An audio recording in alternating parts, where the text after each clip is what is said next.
mga kabengbeng, ito dagdag kaalaman po sa inyo. Ang Beretta po ay hindi lang po pang kanan, okay? Yung mag-release. Okay? Pwede rin po yang ibaligtad. Ito pang kaliwa. Okay?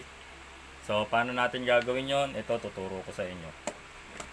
Simple lang po, tatanggalin natin tong cover.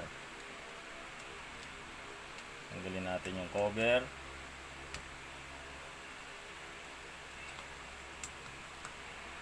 Tanggalin lang po ito. Okay.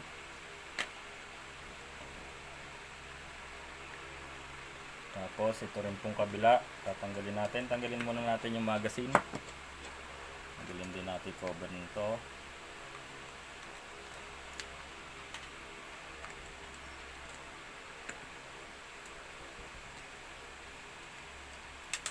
So ang Beretta po ay pwedeng kaliwete at pwedeng kananete. Yan. So tatanggalin natin tong cover na to. Kukunin natin to dito. Okay? Yan, pag ganyan. Kunin natin. Okay? Tapos lalagay natin siya dito sa kabila. Pag ganyan po ang pasok. Yan. Okay, yan.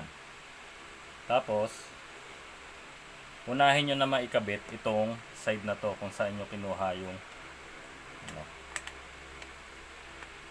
kung saan nakaharap tong mag-release na to. Okay. Tapos lagay nyo na rin to kasi baka mahulog to. Lagay nyo na rin.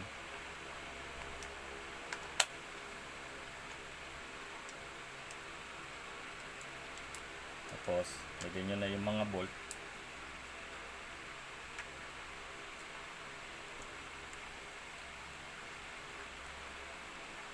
O, dalawa lang muna lagay natin magkabila para makakapit na.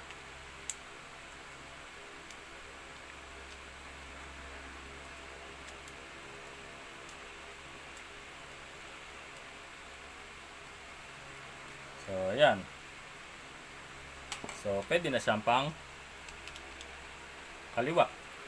Sa mga kaliwete, so pwede na po yung kaliwa, pang kaliwa. Okay? So ganun lang po magbaligtad ng ano. So ingatan nyo lang po matanggal yung spring dito ng lever, okay? So ayan, pang kaliwete na po ito. Yan. Ano po.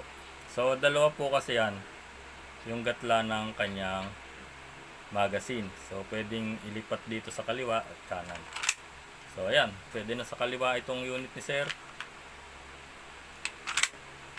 Sa mga kaliwete, pwede na po yan. Okay?